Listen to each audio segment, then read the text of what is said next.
Baada ya kutembea huku na kule tukivuka milima na mabonde, tukiwatafuta wataalamu watakaotusaidia kuimarisha kilimo biashara kwenye kaunti ya Kakamega, leo tumefika kaunti ndogo ya Malava ambapo tumemkuta mkulima mmoja anayefanya kilimo cha nyanya.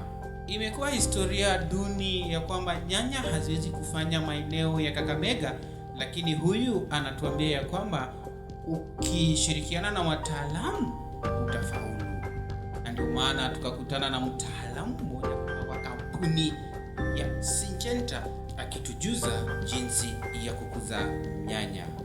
Ametueleza kuwa mwanzo lazima tuanze na mbegu nzuri, tutengeneze mchanga vizuri na tujue ya kwamba magonjwa yapo kila mahali na lazima idhibitiwe. Bwana Timothy ni mtaalamu ambaye anatembelea wakulima kwa mashamba zao akiwapa mafunzo kuhusu mimea tofauti tofauti, lakini leo fuatana naye, ungana naye hadi tamati akikujuza jinsi ya kupanda nyanya na kuvuna na kupata pesa. Kulima bila jembe, kilimo mashinani. Thank you. Okay, thank you so much. I'm called Timothy Chesebe, working for Syngenta East Africa, Kakamega. I want to take you through the factors to consider when you want to plant tomatoes. First of all, what you need to do is you need to go with on the right seed. When you want to plant tomatoes, have the right seed or the correct seed. You know, if you get the right seed, probably you'll get the best production. The right seed, I mean, you need to have the certified seed. Mostly go for hybrid seeds. Don't just make your own seeds. Now, from there, tomatoes are always put in nursery and transplanted. I want to take you through nursery management. First thing is when you are preparing a nursery, you need to make sure that the soil is very fine. Prepare your farm very well, the place you want to put the nursery, make it clean, then raise the bed.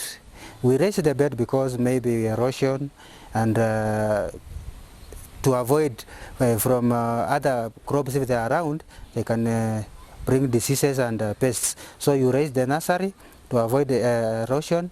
If you put it on the ground or flat on the ground, it can be washed away with the water. Now, another thing is when you are preparing that nursery, make sure if you are putting the seeds in the nursery, you use just your finger. You can say like 2 centimeters deep, just 2 centimeters deep. Weka mbegu yako. Then after that, you have okay, tomato can take like 21 days in nursery. They will be ready for transplanting. We have nursery management. In nursery, you need to manage against pests and diseases. For example, there is blight. Mostly there is damping off that is very notorious in nursery on tomatoes. So what you do, make sure that you control damping off in nursery. Control blight while in nursery. Okay, for example, we do controlling mostly in nursery. We apply Actara and Ridomil. For the first spray, apply Actara and Ridomil. That is for damping off and soil pests, diseases, and soil pests. Now, after 21 days, you will need to transplant your tomatoes, or you transplant them at 7 to 10 centimeters. You know, sometimes it can mature earlier than 21 days. So yeah, at 7 to 10 centimeters, you need to have transplanting your tomatoes. During transplanting, sowing should be done in a well-controlled, protected nursery, soil. You know, when you do it in a good soil, that is to say, maybe the farm you've prepared is clean, there's no weeds, you know, you've controlled all the pests from that soil, that farm. When you plant tomatoes, you'll get that your tomatoes will be well managed. You will not have any problem. You need to make furrows in the recommended spacing. With the recommended spacing, if you put furrows in your farm with the recommended spacing, you will find that you are controlling erosion.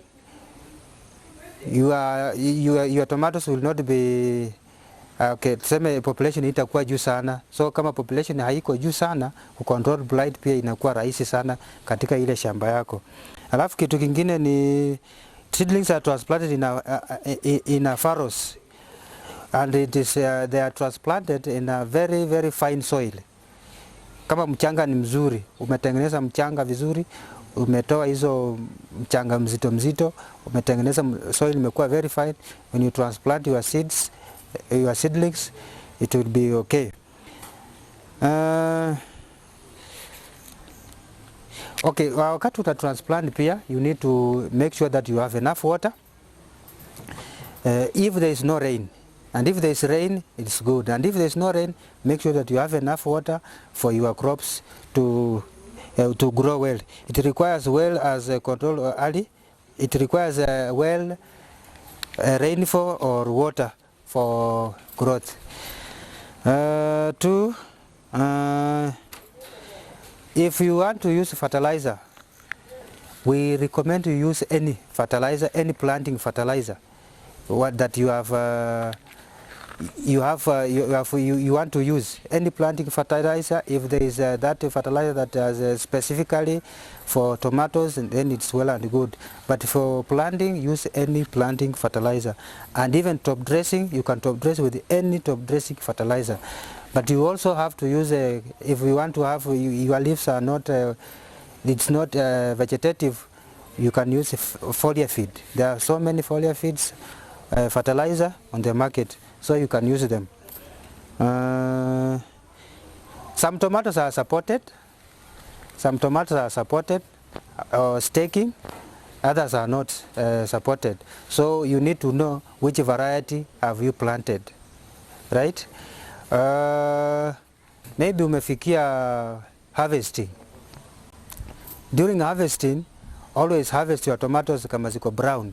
Do not wait until they are very very red. They may ripe ziko very red. No, you can harvest them when they are brown, so that kupeleka kwa soko, you can tembea nazo like 2-3 days ukitransplant kupeleka kwa soko bila shida yoyote, ili isiweze kwa barabara, ama uweke ili kisha weka kama iko brown, utapata kwamba ngozi yake itakuwa ngumu, haitaharibika haraka. Sawa sawa, good.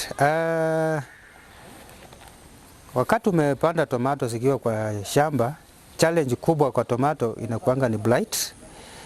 Kuna wadudu kama white flies, kuna wadudu kama cutworms. So for blight na leaf rust tunatumia dawa inaitwa Revus. Revus ni dawa nzuri sana kwa blight, both early blight and late blight. We are using Revus to control. But in nursery, mostly always start with the Ridomil Gold. Ridomil Gold is good in nursery for blight, for damping off, it's good, and Actara for soil pests. But now in the farm, you use Revus. I recommend farmers to go for Revus because it's very good on blight, very good on early blight, very good on late blight, and even some rust. Okay, sometimes there is a lot of rust, and there is a lot of rust on tomatoes. I recommend farmers can go for Score and Otiva, either Score or Otiva, alternate Score and Otiva to control leaf spots and rust. Good. Now, farmers, for example, this lower belt are really getting it rough with the bacterial wilt. Mostly, if you don't get the best variety, best seed variety, utasumbuliwa sana na bacterial wilt na hata magonjwa mengine. Lakini na signs kama za utapata kwamba kama bacterial wilt, utapata plants zinaanza kunyauka kwa shamba polepole. One by one naona plants zinaanza kunyauka. What you can do, wakulima wengi hungoa sana. Tunangoa zile ambazo zimekuwa affected, tunatoa kwa shamba. Na make sure wakati unafanya hivyo, wakati unangoa the affected plant, make sure kuja uguze zingine zenye hazijakuwa affected.